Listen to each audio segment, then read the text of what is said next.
जय हिंद दोस्तों, स्वागत है आप सभी का हमारे इस YouTube channel student study platform पर।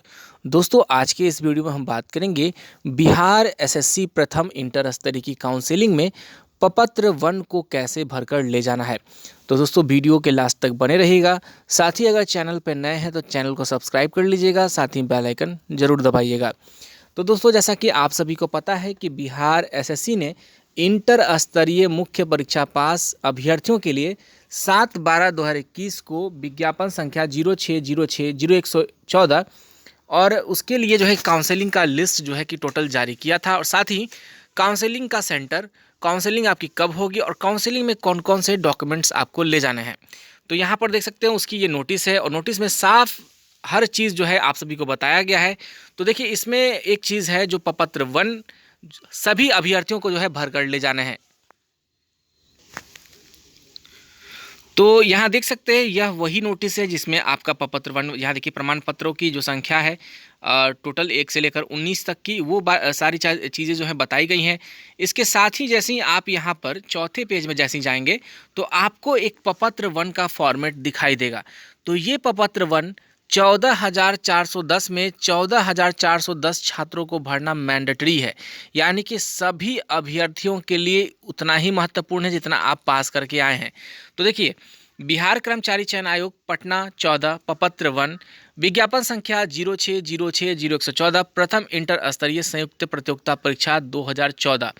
प्रपत्र 1 भरने के लिए जो पेन की आवश्यकता होगी, इसे भरने के लिए आपको नीला या काला यानी कि ब्लू या ब्लैक पेन के जो है कि बॉल पॉइंट आपको जो है कि वो स्केच टाइप वाला पेन से आपको नहीं भरना है, आपको बॉल पेन से भरना है। तो यहाँ देख सकते हैं, शुरुआत करते हैं यहाँ से। तो सबसे पहले देखिए यहाँ पर क्या लिखा है, प्रमाण पत्र जांच की तिथि, यानी कि जिस दिन आपकी काउंसलिंग है उस दिन का डेट इसमें फिलअप कर लेना है। अगर आपकी जांच की तिथि अगर 15 है, 16 है, तो आप 15 या 16 जो भी आप यहाँ पे फिल करेंगे। अगर 15/12/2021 है तो इसमें 15/12, जैसे देखिए मैं बताना चाहूँगा आपको, यहाँ पे 15, इसके 12/2021 इस प्रकार से आप इसमें फिल कर लेंगे। तो यहाँ पर इस तरह से आपने फिल कर लिया। इसके बाद आप देखिए पहले नंबर पे, तो पहले नंबर पे क्या लिखा गया है, महत्वपूर्ण चीज़ है, ध्यान देने की चीज़ है यहाँ पर। तो अनुक्रमांक जो है आपका पीटी का है, यानी कि प्रारंभिक परीक्षा का। तो यहाँ पर आपको अनुक्रमांक पीटी का भरना है, कब एग्ज़ाम है वो प्रारंभिक परीक्षा बीएसएससी लिखना है आपको। और इसके अलावा देखिए यहाँ पे अनुक्रमांक जो है आपका मुख्य परीक्षा का, तो दोनों आपको फिल करके ले जाने हैं, कोई भी कॉलम आपको खाली नहीं छोड़ना है इस जगह पर। तो यहाँ पे अनुक्रमांक पीटी का, अनुक्रमांक मुख्य परीक्षा का, अभ्यर्थी का नाम साफ साफ अक्षरों में यहाँ पर लिखना है, जो आपका नाम है, पिता का जो नाम है उसे साफ साफ यहाँ भी लिखना है। गृह जिला कौन सा है, यानी कि आपका गृह जिला यानी तो घर का जिला कौन सा है। जैसे किसी का भागलपुर गृह जिला है तो इसमें भागलपुर लिखना जरूरी है। राज्य अगर बिहार से बाहर के हैं तो बिहार के बाहर का मेंशन करेंगे, बिहार जिनका है वो बिहार ही मेंशन करेंगे। उसके बाद आता है मोबाइल नंबर, तो मोबाइल नंबर वही फिलअप करेंगे जिस पे आपका मैसेज आता होगा, जो आपका चालू है, या आपने बहुत ऐसे छात्र होंगे जिन्होंने मुख्य परीक्षा में भी मोबाइल नंबर दिया होगा, चालू होगा, वही मोबाइल नंबर डालना है। ऐसा नहीं कि पहले किसी और का डाल दिए अभी किसी और का डाल दिए, जो रनिंग है आपके हाथ में रहता है, आपके पास मैसेज आती है, वही मोबाइल नंबर आपको यहाँ पर डालना है। ईमेल आईडी भी आपको सही सही फिलअप कर लेना है। इसके साथ ही आप देख रहे होंगे यहाँ पर स्व अभिप्रमाणित रंगीन फोटोग्राफ, यानी कि यहाँ पर एक फ़ोटो चिपकाना है जिसको अपने हाथों से हस्ताक्षर करते हुए, देख लीजिए यहाँ पे आपको स्टार्ट करना है, यहाँ पे एक फ़ोटो चिपका लेना है। और मान लीजिए आपका नाम है संतोष कुमार, तो इस तरह से संतोष कुमार रनिंग लेटर में आपको सिग्नेचर यहाँ पे कर लेना है। इसके अलावा आप देखिए जन्म तिथि, किसी का जन्म तिथि अगर 15/12/2000 जो है कि 15/12/1993 है तो 15/12/1993 यहाँ लिखना नहीं भूलिएगा। इस तरह से आप यहाँ पर फिलअप कर लीजिएगा। इसके अलावा देखिए यहाँ पे लिंग पूछा गया है कि कौन सा लिंग है, पुरुष है महिला है। तो अगर पुरुष है तो पुरुष के सामने यहाँ पे इस प्रकार से पुरुष आप लिख दीजिएगा, पुरुष हैं तो पुरुष लिख दीजिएगा, महिला है तो महिला लिख दीजिएगा। इसके बाद देखिए उम्र का सत्यापन, इसमें थोड़ा सा ध्यान देने की चीज़ है। उम्र का सत्यापन सही सही कैलकुलेट करके निकाल करके आपको फिलअप करना है कि आपका 23/1/2006 तक उम्र कितना था, कितने वर्ष के थे, कितने महीने के थे, कितने दिन के थे। तो ये टेक्निक जो है कि आप जो है कि उल्टा करके जैसे कि कैलकुलेशन होता है उसका वो आप कर लीजिएगा। 23 जैसे किसी का डेट ऑफ बर्थ जैसे कि मान के चला जाए कि 1/1/1992 है, 2006 से निकालना है तो वो सीधा पहले 2006 का निकाल लीजिएगा और 1/1/1992-93 जो भी है वो 1/8/2014 के हिसाब से निकाल लीजिएगा। यानी कि 2 कैलकुलेशन आपको करना पड़ेगा, एक जो है कि 2006 के लिए और एक कैलकुलेशन आपको 2014 के लिए। तो ये दोनों चीज़ आप ध्यान दे करके भर लीजिएगा, गलती मत कीजिएगा, यहाँ गलतियों की गुंजाइश नहीं है। एक चीज़ और कि आपने फॉर्म फिलअप करते समय क्या गलतियां की नहीं की उससे अब कोई फ़र्क नहीं पड़ता है। आप इस प्रपत्र में गलतियां मत कीजिएगा, ये आपका फाइनल स्टेज है। अगर आपने ऑनलाइन एप्लीकेशन करने समय कोई गलतियां भर दी, उसे एफिडेविट और आवेदन के माध्यम से आप आयोग को अवगत करा सकते हैं, लेकिन काउंसलिंग वाले प्रपत्र 1 में एक भी गलती आपकी जो है कि आपको बहुत भारी नुकसान करा सकता है। इसके बाद 5वें नंबर पे देखिए, क्या आप बिहार के अस्थायी निवासी हैं? बिहार वाले हाँ लिखेंगे यहाँ पर और बिहार से बाहर वाले नहीं लिखेंगे। सरकारी सेवक अगर हाँ तो हाँ, नहीं तो नहीं। बहुत सारे छात्र जो है कि ग्रुप डी वगैरह में जॉब कर रहे हैं, अगर हाँ है तो हाँ लिख लीजिएगा। भूतपूर्व सैनिक हैं तो यहाँ पे हाँ या नहीं में फिलअप कर लीजिएगा। अब देख लीजिए, यहाँ पर पूछा जा रहा है कि सक्षम पदाधिकारी द्वारा निर्गत अस्थाई आवास प्रमाण पत्र हाँ या नहीं। तो देखिए मैं एक चीज़ बता देता हूँ, सक्षम पदाधिकारी के बारे में बार बार पूछा जा रहा है छात्रों के द्वारा। तो BSSC प्रथम इंटर स्तरीय की जो एग्ज़ाम हुई है, इसकी प्रारंभिक परीक्षा में ही अंचल अधिकारी को सक्षम अधिकारी के तौर पे मांगा गया था। प्रथम इंटर स्तरीय के PT के नोटिफिकेशन में साफ साफ मेंशन है। आगे आने वाले वीडियोस में मैं उस पर भी बात करूंगा और मैं बताऊंगा कि सक्षम पदाधिकारी जो है कि इस प्रकार से वहाँ पे लिखा गया है और आपको मिनिमम अंचल अधिकारी का बना हुआ है तो आपको कोई दिक्कत नहीं है। अगर SDO लेवल है, DM लेवल है तो और अच्छी बात है। तो अस्थाई निवास कब की है वो आप फिलअप कर लेंगे, आपके पास अस्थाई निवास का होगा। अस्थाई निवास 14 के पहले का नहीं मांगा गया है, इसके लिए टेंशन फ्री रहिए। बाद का भी है, नया भी है, चलेगा। निर्गत करने वाला पदाधिकारी का नाम आपको यहाँ पर लिखना जरूरी है। आरक्षण सबसे महत्वपूर्ण, आरक्षण में जाति आपको लिखना है, कौन से जाति से आप आते हैं।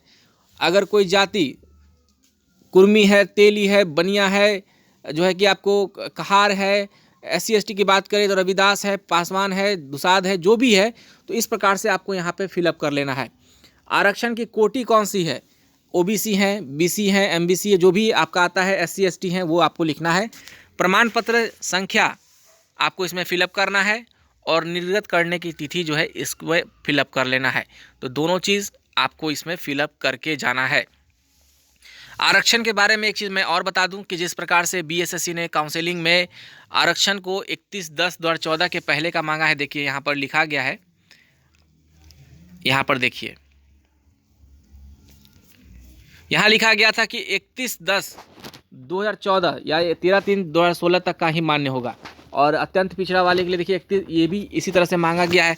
लेकिन इस प्रकार से जो यहाँ लिखी गई बातें हैं, PT के नोटिफिकेशन में ये बातें कहीं भी दर्शाई नहीं गई है। साथ ही मैं बता दूं कि 10 तारीख को यानी कल छात्र इस मामले में कल जो है कि आयोग जाएंगे और अपनी बातों को रखेंगे।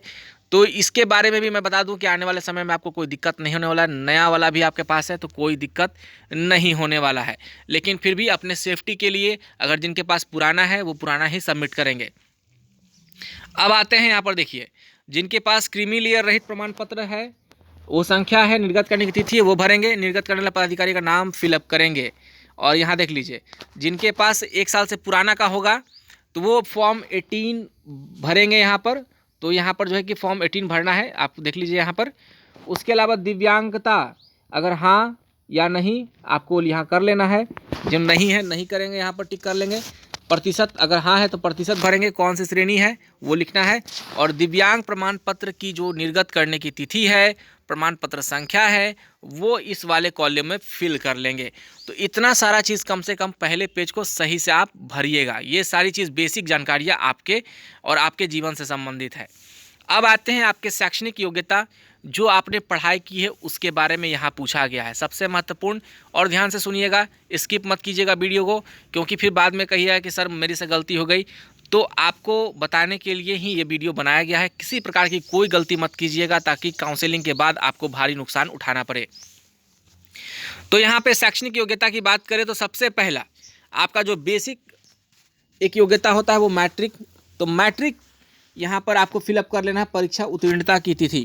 अगर आपने 2008, अगर 31/5/2008 में आपकी उत्तीर्णता है तो पूरा का पूरा भरेंगे, सीधा जो है कि 2008 नहीं भरिएगा, आप पूरा का पूरा डेट भर लीजिएगा। और वो डेट आपको कहाँ से मिलेगा? वो आपका डेट मिलेगा आपके मैट्रिक के मार्कशीट के नीचे में। तो नीचे में या किसी जगह पे आपको जो है, अगर नया वाला होगा किसी के पास या पुराना वाला ही होगा, तो वो आपका उसी में मेंशन रहेगा कि कब आपका रिजल्ट आया है। वो संस्थान का नाम, आपको मैट्रिक कहाँ से पास किए हैं वो संस्थान का नाम आपको फिलअप कर लेना है। इसके अलावा कौन से विषय में, मैट्रिक का विषय जो है आपका हिंदी, इंग्लिश, संस्कृत जो भी है वो आप फिलअप करेंगे। श्रेणी first division, second division, third division वो आपको फिलअप कर लेना है। इंटर भी उसी प्रकार से डेट आपको फिलअप करना है, इसमें पूरा का पूरा डेट, संस्थान का नाम, विषय, कोई कॉमर्स से है कॉमर्स बैकग्राउंड, अकाउंटेंसी है, बिजनेस स्टडीज़ है, जो भी है आप फिलअप करेंगे। आपका जो है कि साइंस वाले हैं तो मैथ है, फिजिक्स है, केमिस्ट्री है या बायोलॉजी है, जो भी आप फिलअप कर लेंगे। श्रेणी कौन सा है ये फिलअप कर लेंगे। अब आते हैं यहाँ से इम्पॉर्टेंट जो है कि अब थोड़ा सा कन्फ्यूज़न क्रिएट करेगा।